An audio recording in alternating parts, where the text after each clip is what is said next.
সেই চেহারা, চোখে মুখে ভয়ানক রক্ত লেগে আছে, আর আরেকটি চোখ যেন নেই, দাঁতগুলো বড় বড়। লোকটি যেন ভাসমান অবস্থায় দাঁড়িয়ে আছে। এই বিভৎস ভয়ানক অবস্থা দেখে অরুণ আর্তনাদ করে উঠল। কে কে কে তুমি? আমায় নিয়ে যাবি তোর সাথে? নিয়ে যাবি আমায় কেউ নিয়ে যায় না রে, কেউ না, নিয়ে যাবি আমায়। অরুণ ভীষণ ভয় পেয়ে যায়। ও কি করবে কিছুই বুঝতে পারছে না। তার সারা শরীর যেন অসাড় হয়ে আসছে।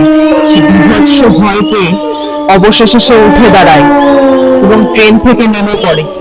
রেল লাইনের উপর দিয়ে ওই অজানা নির্জন রেল লাইনে সে হাঁটতে শুরু করে।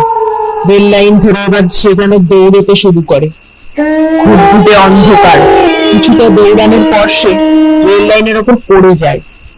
উঠে দাঁড়াতেই দেখে তার চোখের সামনে ওই বৃদ্ধটা। অরুণ যেন এবার চোখ বন্ধ করে রেল লাইন ধরে দৌড়তে থাকে। হঠাৎ একটা ট্রেন এসে অরুণের ওপর দিয়ে যেন চলে যায়, আর সব শেষ।